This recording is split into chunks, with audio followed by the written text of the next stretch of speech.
Welcome to Attention Retention with Jackie McManus, your source for the latest trends in transportation recruitment and retention. Welcome to an episode of Attention Retention. I'm your host, Jackie McManus, and today we have an incredible guest on the show. Joining us is Cari Olive, the Vice President of People at Armstrong Transport Group. Cari and I had the pleasure of connecting recently at Women in Trucking in Dallas at the 2023 Accelerate Conference, and I'm thrilled to have you on today. Thank you so much for joining us. Thank you for having me. I'm really excited to be here.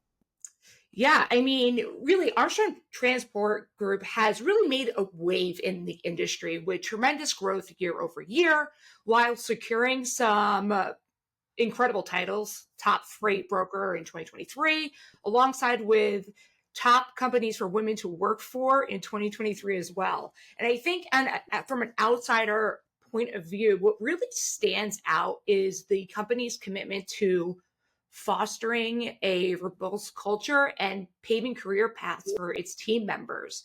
But before we dive into the 3 R's, recruitment, retention, and recognition, Cari, could you share a little bit with the listeners about your journey and becoming the Vice President of People at Armstrong?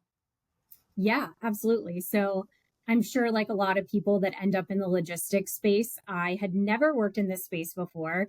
My joke that I tell everybody is that for the last 5 years, I had worked with accountants. And so coming into this logistics world was quite a transition for me, but I'd had experience working for consumer product goods companies, for a professional services organization, one of the big accounting firms. And it taught me a lot about what the people operations function can really bring to an organization. And I had kind of a deep dive in the performance management or talent management side of the world, of course, recruiting, and then a stint with, more of the compensation and benefits world. And so coming into Armstrong, we had about 141 employees, but a lot of agent offices. And so our setup was really different than what I had ever experienced before.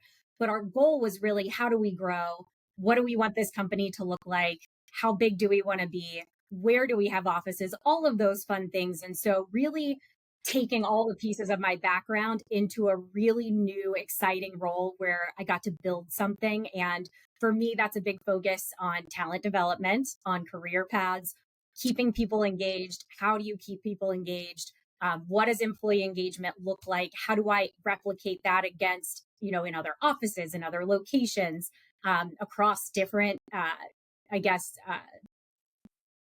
what am I thinking? Generations, across different generations. That's a big transition for all of us as we're starting to see Gen Z hit the workforce. So a lot of unique challenges, especially in this space and in a fast growing company, but it's been a fun 2 years with Armstrong. I'm really looking forward to what we do in the next few.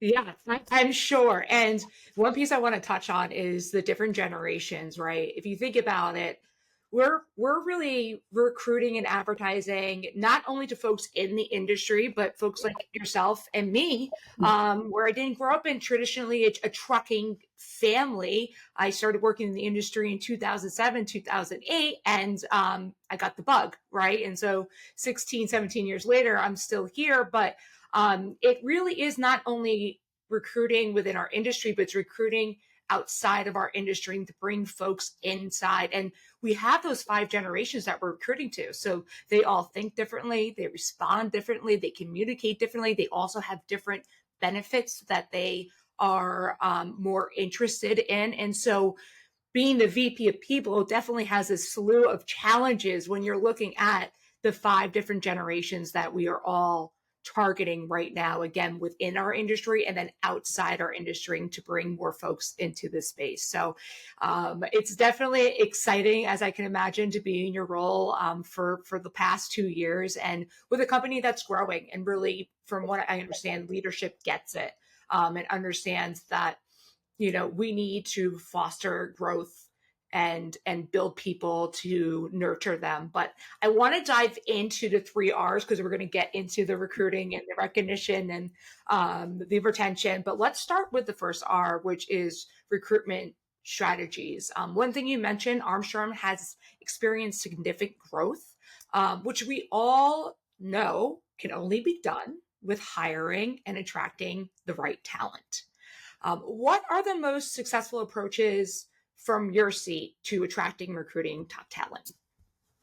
So I hate to give you the standard HR answer of it depends, but it does, right? There's lots of different factors that come into play, whether it's the location where you are looking for talent, whether it's the generation that you're targeting, whether you're looking for someone right out of college or maybe entry level into their career, or maybe the more experienced professional, right? They want a very different mix of benefits, of compensation, of feedback in their day-to-day job, a very different interview process, right? We've implemented texting through our phone system internally so that we can text candidates. It's the small things like that that get people excited to come work for your organization, right?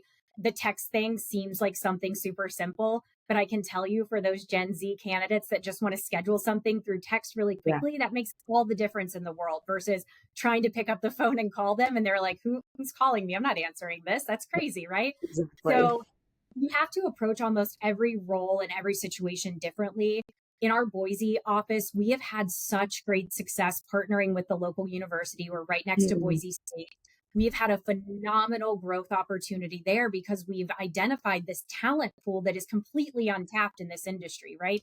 You get someone right out of school, super excited to start their career. They've never even heard of, Armstrong Transport Group. They have no idea what we do. You actually start them as interns, right? You help them learn, grow the organization, grow in their professional development. And then next thing you know, they're starting with us full time. It's just been such a great pipeline for those entry level type roles. For the more experienced roles, it's a different type of target. You're really looking to do things more through a platform like LinkedIn that's going to have a little bit more of that professional maturity, that background. And I think the other thing is being open and flexible to what people want, right? Is that in compensation? Is that in benefits? Is that in PTO? I think depending on the role or what that looks like, maybe they have 3 extra PTO days a year because they're super senior. Or maybe they are looking for some type of leave that we offer as an organization. There's lots of different ways to approach it. And I think we've been very fortunate that our leadership loves that flexibility piece and that we can tailor a package for the specific individual and not necessarily something very cookie cutter that is going to be replicated from person to person because we just know that that's not going to make sense long term.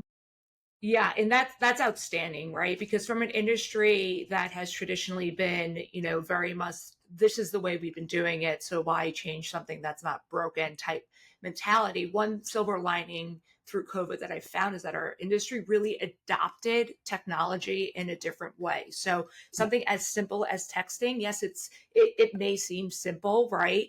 But however, the open rates, the response rates are so high with a specific generation that a lot of our clients are targeting. And kind of the same thing, like getting to the schools, getting to folks at that 17, 18-year-old level. Like we were talking about earlier, I'm a girl from New York, Long Island, and my mom's a teacher, my dad's in insurance. And so I didn't have any awareness about the industry until I got recruited to work for a truck driver staffing agency. And, 16, 17 years later, I'm like, thank God I did, because I, again, got bit by the bug. And so there's so much opportunity within the industry, and the fact that you guys are flexible and meeting people where they're at, because we are, again, recruiting from 5 different generations of truckers. Now, when you go about looking at recruiting, let's say the universities, or if you're on LinkedIn, we have such a competitive landscape, like any industry, but especially in logistics and transportation industry. How do you differentiate yourself? How does Armstrong differentiate itself and stand out as an attractive employer? There's lots of different things that I think roll into this. Part of it is through what I call the candidate experience, right? From that first point of contact where a recruiter or anybody at your organization reaches out to a potential candidate, the first thing you need to do is remember that that interaction could make or break that relationship right off the bat. You want that person to say, okay, I want to be their coworker.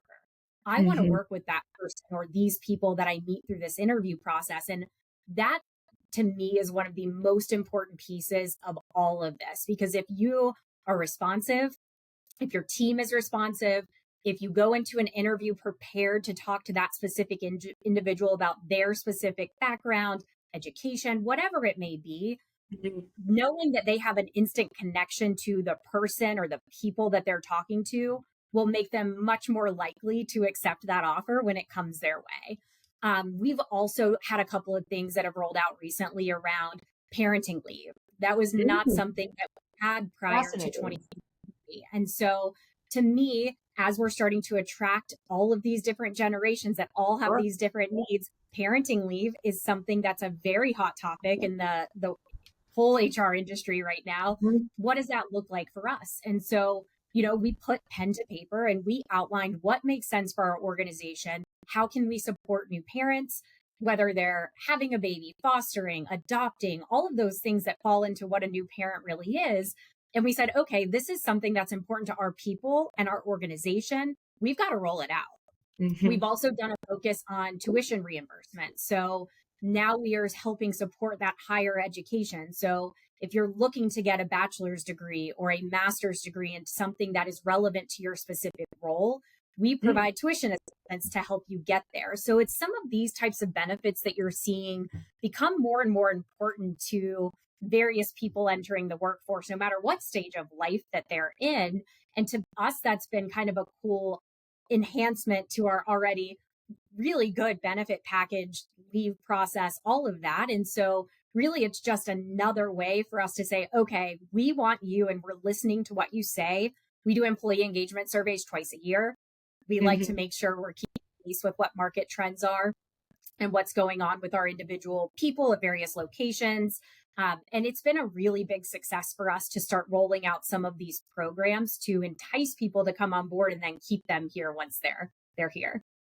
Yeah, that's incredible. That was, 17 amazing tips for our audience in a 2-minute spiel. So thank you so much for that. And I think one of the biggest pieces that really stood out to me was the fact, obviously evolving, but it shows with you guys being very flexible in how you are targeting different markets and different generations, that you really are focused on, what your internal culture can do. And by the employment surveys and listening to the current employees and talking and speaking with new candidates really quickly and understanding where they're at, you're really meeting them exactly where they're at and understand how to navigate that conversation. I think one piece I definitely want to dive more into is, the first kind of 1 minute on the call with a candidate. Can you walk me through that, what that typically looks like and how your team prepares for a good conversation with a potential employee? Yep. I think for me, the biggest piece of this is individualizing the experience. And I think that this goes across the board, whether it's a candidate, whether it's an employee. I think knowing who you are talking to, knowing what their role is, and asking them, what are they looking for? What type of career are you looking for? What type of company are you looking for? That's one of my favorite questions to ask people. What are you looking for in the next company that you join? Because we might not fit that criteria, and that's okay. This is an exploratory call, right? We're not, it's just kind of initial phone conversation, could be 15 minutes, could be an hour and a half. I've had some go longer, right? It's really, it's a two-way conversation. Yes, we're asking questions, but I think it's just as important to open that floor for the candidate to say, okay, wait, is this the place I want to work? Are they going to support my life goals professionally, personally, flexibility wise, whatever that is? And so really making sure it's conversational, not a question and answer session, not just a check the box section. I also think that when people maybe outside of what you're actually looking for, so maybe their salary requirement isn't right, or maybe their skill sets not exactly right, building a pipeline of candidates that you can refer back to when inevitably your roles change or your company needs change, or maybe they change their mind and what they're looking for, right? Yeah. No, building those relationships. I think so much in this industry is relationship based. Continuing that on the employee and candidate side is just as important. I always tell my team, like, we are just like people serve customers. our employees, our candidates, they're our customers. So how are we going to come with that customer service idea and that kind of mindset when we approach these conversations so they feel like we are connecting?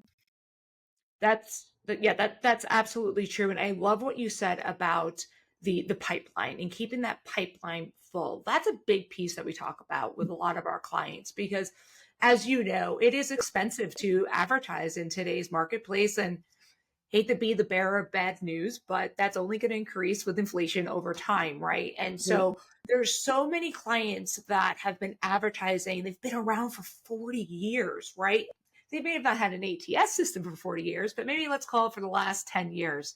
And they have a candidate database of 50, 70, 100,000 people that are in their ATS system. And for us, it's a great opportunity to keep their company top of mind because there's so many different reasons why folks change their mind or want to look at another employer or they want to look at another position. So why not tap into the market that you already have, leverage that, sustain that, and really, love what you said about not just checking the boxes. I think traditionally that has been something that we focused on in this space because it was just, we need drivers, we need employees, we need to grow and check, check, check. I think it seems like you have a pretty robust training program for your recruiters in-house. Is that accurate? Yeah. So we have we are actually pretty new to the ATS world. So we just set up LinkedIn Recruiter in the last 14, 15 months, which Good. was just an overnight switch for us in what we had historically done. And from an ATS standpoint, we have now figured out the pipeline game, right? How do we take notes? How do we capture notes? How do we refer back to those notes? And so really onboarding the right people by understanding timing for them. Like we had a really good example of a great salesperson that we had reached out to 6 months ago. Wasn't the right time for him, wasn't the right time for us. But when that role opened 6 months later, we were like, oh my gosh, that's the perfect candidate. Let's give him a call and see if he's still interested. It's just created a totally different mindset. So you're not starting over every single time you open a role. You're almost even sometimes creating roles with individuals in mind because hey, I talked to that person.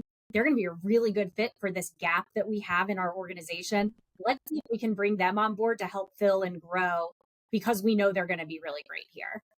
Yeah, and you're really building that point too, like that two-way relationship. So even if the first 20 minutes of that phone call doesn't seem like your company is a good fit for what they're exactly looking for, you're noting that, you're documenting that to figure out exactly, where they could fit in the mold, maybe at a future time, and keep them up to date on all things relevant about your company, which is just fantastic because at that point you're building relationship. And I always say this, every industry I think is obviously based on relationships, but the transportation and logistics industry, I call it the 2 degree of transportation separation. We know each other from some way, somehow, whether you're just 6 months in the industry or 30 years in the industry, it really is a relationship based. And so, when you're talking to candidates, if they're not a great fit, they may know of someone, a family member or friend that could be a good fit for your company. So leaving that strong, good impression of what's important to your team, the culture, and what their day-to-day task is, and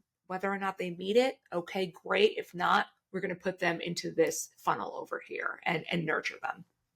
Yeah, the referrals within this industry are amazing. Just had this happen on my team 2 months ago when we added a sales recruiter. We had talked to somebody. For her, it wasn't the right fit. She said, you know what? I know this person. You need to talk to them. And here we are. She's onboarded and really up to speed quickly. And it's been a phenomenal hire. So you just never know who you know in this industry. It's a pretty small world. It really is. And with referrals, one of our clients offers maybe a $1,000 to $2,000 referral bonus.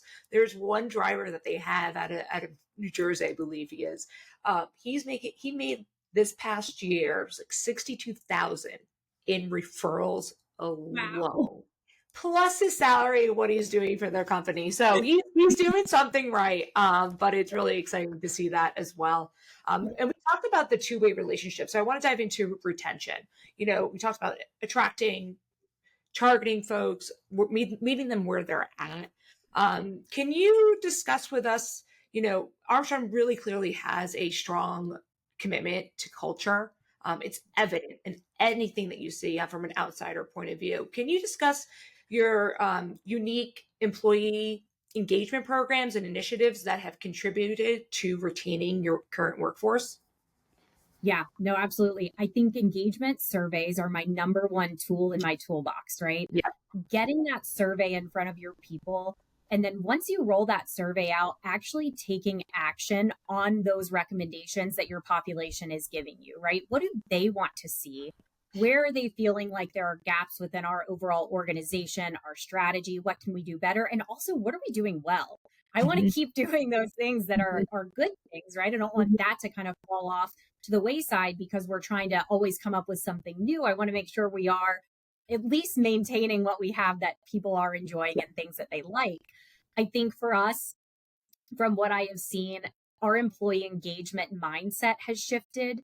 So historically, I think employee engagement to a lot of people was, all right, well, let's have a happy hour, or let's bring in lunch, or let's do something to reward people. I think that's more on the recognition side, right? That to me is not engagement. To me, engagement is more, what is that career path? What's going to keep someone here? A lunch is not going to keep someone with your organization for another year, 2 years, 10 years, right?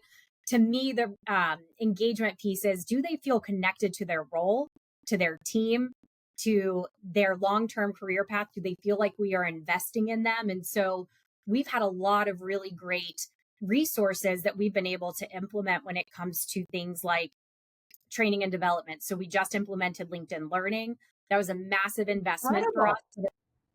Awesome. Highly recommend. It was a really great Can you talk nonstop more training. about that? Yeah, absolutely. So we have an internal LMS system that we were able to connect LinkedIn Learning to. And so automatically within our library of courses that we've already developed internally, we now have another resource of all these thousands of courses that anyone can take. And it's a really great way for us to say, okay, here's this gap in your job, or maybe there's a performance concern, or maybe there's just a skill that somebody wants to learn. Here's a whole course library on all these things that you can dig into related to that specific topic. For us, it's just been tremendous to see what we can do with a resource like that. Now, it's a massive investment. I get it. It's not for everybody, but you can do individual licenses. You can do all kinds of things within that system. Training is top notch within LinkedIn Learning. I'm sure there's quite the approval process to get in there. Yeah, absolutely. But to be totally transparent, that's probably the first time I've heard of a company instituting in the trucking industry and logistics industry, combining that with LinkedIn Learning, because first of all, that's incredible.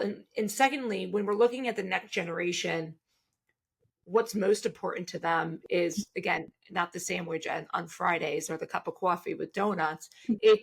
It's what's in it for me, and how is my company helping me get to where I want to go?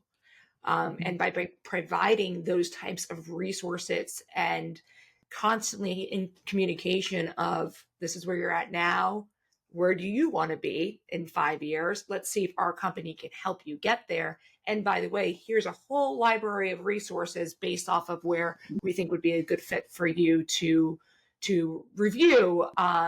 I think that really moves the mark, because at that point, you're not only just recruiting those folks in, you're keeping them. And that's always the biggest challenge, especially in our industry, because we're losing folks either to competitors or we're losing folks to other industries, which we've seen over the past 3 years. And so as a group, we are really focused on how do we keep folks in our space, because there's so many different job opportunities within the trucking industry. It's not just the standard CDL driver. It is dispatch operations. Many of our clients, they started with their CDL A license, and now they run a $500 million company because of the growth opportunities that they were provided and that they were motivated to take as well.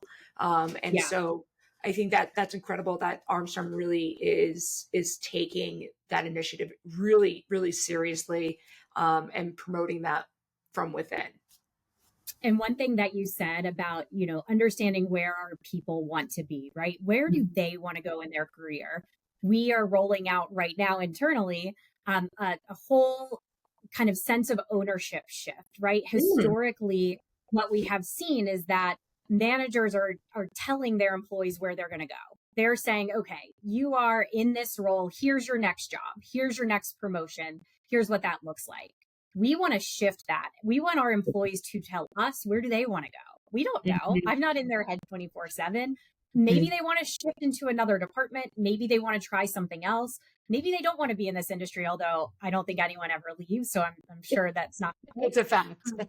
Right. Where do they want to go? I tell them what their career path should be. They can only help themselves. And so we're kind of initiating this campaign around drive your career. You tell us where you want to go. We'll give you the resources, support. We'll help you get there, but you have to tell us what that looks like for you because you have different professional goals, personal goals, things that we don't know about. That to me is where we're going to start to really see that dedication from our team members and where they can go into the next phase of their career. So promotion opportunities, cross training, learning different sides of this industry, all kinds of places that they can take these trainings, these resources. I would say internal resources, right? You have all these people you work with that work in different functions. Learn from them. They're the best people to talk to. We have a phenomenal training team that knows the ins and outs of all of our pieces of our organization. I mean, people we've had in a billing team move over to tech. We've had people from operations move over to carriers. I mean, it's just all over the place, which is really exciting to see the people grow, and they can grow in different ways, different groups. It's just been phenomenal. And so I'm hoping that that trend continues as we start to roll out this Drive Your Career initiative and really help people understand where they can go long term as soon as they tell us, what they want in their career. Yeah, that's incredible because you're right. The history of growth typically has been a manager saying, "Well, this is where we want you," right, and pushing them up that ladder, or vertically, sideways, diagonally, whatever you want to call it, but giving them and putting them, in the driver's seat to really take control of their future, and having examples of what that has looked like, I think is also helpful. Sometimes people just don't know what they don't know. And so having a company where there's clear evidence and examples of folks that maybe have gone from billing to tech and to different spaces really, I think, excites and keeps folks engaged because your company cares about their overall goals and well-being and what they want, and arming them with the support to do so. Yeah, it's been phenomenal. I mean, we've seen some people grow pretty tremendously from an entry level, individual contributor to a director of two different teams, right? It's been pretty cool to see how that has worked throughout our organization. We're a big fan of internal promotions. We love to look for people internally to move into the next level, to take on new teams, to learn new skills. So we are a big supporter in that aspect. And with the setup of our training, our departments, the flexibility that we have been very fortunate that we can make that happen and ultimately retain people, right? They have a new challenge. They have something to look forward to. They've learned a new skill. It's a really great way to keep people engaged. Yeah, absolutely. And I'd like to go into the third R, which is recognition, right? So everything that we just talked about as far as recruiting, retention, the career growth, promoting from within, arming them essentially with the tools to be successful. Is there anything specific that really has helped cultivate a culture of appreciation within your team? Knowing that you have, multiple different locations and obviously remote, in person, it's very different in today's work life cycle than it was 5 years ago. And the day-to-day, there's Zoom fatigue. There's, so many different type of challenges, new set of challenges, right? Of course, as employers that we come across. So what would you say that you guys do to cultivate a sense of culture that is really, it's evident throughout Armstrong? Yeah, I think there's lots of different things that we do to recognize our employees. So obviously you can do the birthdays, the service anniversaries. I think that those things are important and I certainly never want them to go away. But we do in our engagement surveys ask about this. How do you want to be recognized, right? Of course, people want monetary recognition, right? I'm not naive to think that that is not top of mind for most people in this market with inflation and all of the fun stuff, right?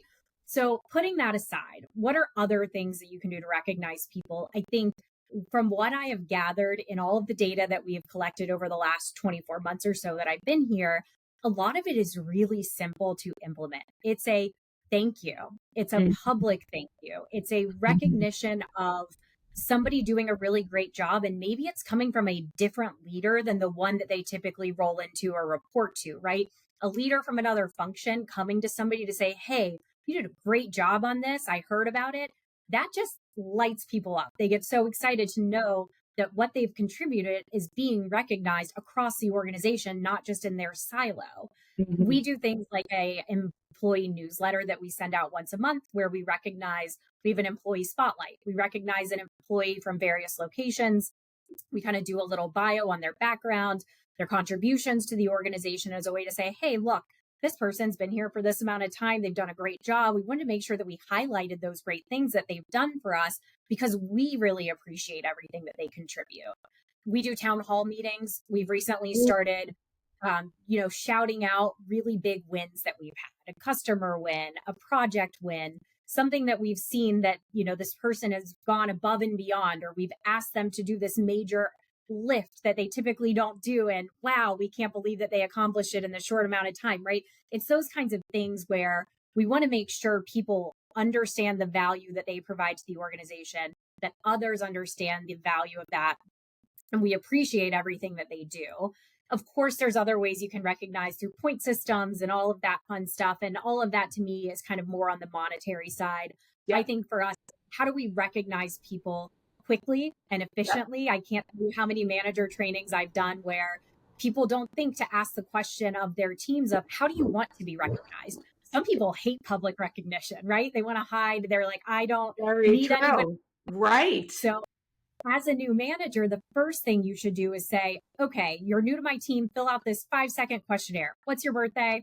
What's your favorite color? And how do you like to be recognized, right? It's very quick. It's very easy, but it goes a long way for building that relationship with your team members, for having people feel valued when you're working with them day to day. To me, it's a very quick win. I had a manager do that years ago and it really stuck with me. And so now it's one of those things I like to teach new managers. Hey, build that relationship, ask these simple questions, and that way you know exactly what they want from you as their leader. Yeah, and it's really just taking the time, right, to do it with intention versus, backtracking.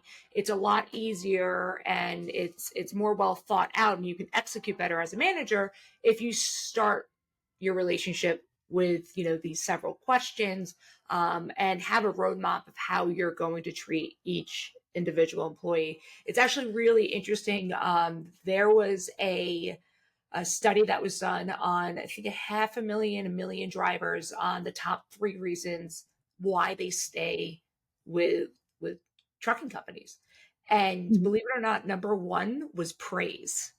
Number 2 was money, and then 3 was home time, right? But really interesting because we do have a new generation that's coming into the field, to see that praise really does make all the difference, and a simple thank you goes such a long way. Also, the power of social media. We run several social media pages for our clients, and when you're tagging a driver and thanking them for their years of service, their wife or husband is liking and commenting and sharing. And so especially with folks that maybe aren't home too much and they're the primary income generator for their family, it really helps to be able to recognize each individual employee for what they've done and what they're continuing doing for your company. And that isn't monetary. It's just having certain things in place to build that relationship from the beginning. Yeah, I mean, it's a relationship, right? We are a relationship-based industry. Companies have to build relationships with their employees, managers with their employees, and employees with their managers, right? I think one of the other pieces I'm starting to notice, and this is definitely a Gen Z thing too, is this whole idea of feedback in the workforce and how some people are very uncomfortable with it if maybe they've not had it their entire career, versus Gen Z who's saying, give me feedback right now. I don't want to wait 6 months to hear I need to improve on something. That's good feedback too, right? it's not just what do they need to work on. They want to hear when they do something really well and Mhm. something that they should continue. And so recognizing those good things that they do, or those good habits that they have, or that great project that they did, whatever it may be, recognizing it in the moment and not waiting to do it is definitely something that can help keep them more connected to the organization. Yeah, and I think recognizing in the moment is key and not waiting for the annual December review, Yes. right? Or the, and say, hey, back in February 2023, did an amazing job handling a customer dispute, right? Or whatever it is. And I think, Yeah. with like where technology is, there's Slack, there's different ways to reach out and celebrate team members so that it's seen across all different factors. And I think that really makes all the difference and is going to help, not only with the growth of companies, but bringing in more folks in to our industry because, a lot of other industries and, you came from an accounting firm and consumers and you're not from the trucking industry. A lot of that is in place with a lot of different industries. So being able to implement that into ours is only going to thrive and help grow it year after year. I have a question for you. I Yeah. want to ask you in your career from, the different industries that you worked in and now in trucking and logistics, what would you say is the biggest thing that you've learned throughout your career? It's a really good question. I think for me, the best thing that I can say, at least in my roles, right? I've always been on the HR Sure. benefits side of the world. And I tell my team this all the time is the only way you can be successful in a support type function, right? That's not just HR, that's finance, it's marketing, it's any kind of role where you're not actually out in the field, right? You're not actually operations, sales, driving, whatever it is, right? You're not in that role, but you're a support function to the organization.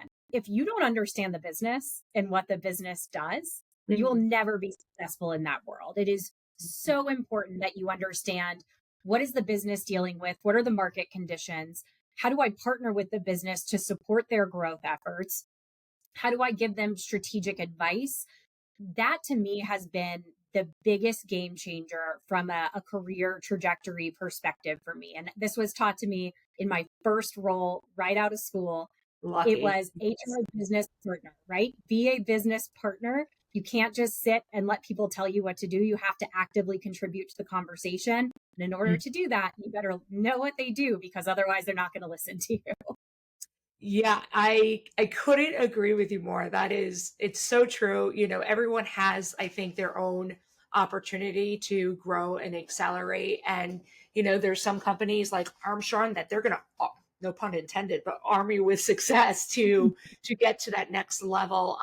And with some other companies, they may be phenomenal in so many different ways, but you're gonna have to, get in their face and ask those tough questions to see exactly what the overall company does. How do you support them? How do you drive? How do you grow? And be really a true partner, not really employee at that point. You're a partner in the company. So Yeah. that's great. Yeah. So how That can go? Sorry. Go ahead.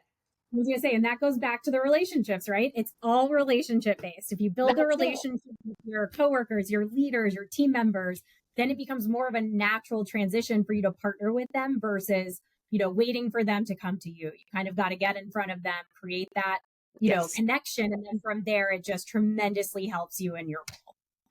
Absolutely. I'm thinking now after our talk today, I should add a fourth R, which is relationships. So we have recruitment, retention, recognition, and relationships. And I love it. yeah, no, absolutely. So how can folks that maybe are interested in a career with your company get in touch with you, get in touch with your team, and what opportunities are available right now? Yeah, so you can find Armstrong Transport Group on our website. You can find us on LinkedIn. We have a pretty big LinkedIn presence. Great marketing. So our team does a really good job there. So you can reach us there. You can reach us through our careers page directly on our website. You can find me on LinkedIn as well. I can connect you to the right people. From an opportunity standpoint, right now, we are hiring everywhere. So we are really looking to grow our sales function. So anything on the operations sales side, we are growing pretty tremendously in all different experience levels from entry level all the way through kind of that experience level individual all across the country. So we don't really have any geographical boundaries anymore. We are looking for people almost everywhere. Fantastic. And for everyone listening, I will be putting Armstrong Transport Group, their information in our show notes, as well as how to find Cari through LinkedIn. So you'll be able to get in touch with her and her amazing team over at Armstrong. So thank you so much for being on the show. It has been absolutely a blast talking to you, and so many valuable insights that we've been able to take away. And for our listeners, I hope you found this podcast insightful. Feel free to share this knowledge with your peers and industry colleagues, because your sharing can make a difference as we empower the industry to thrive. Until next time.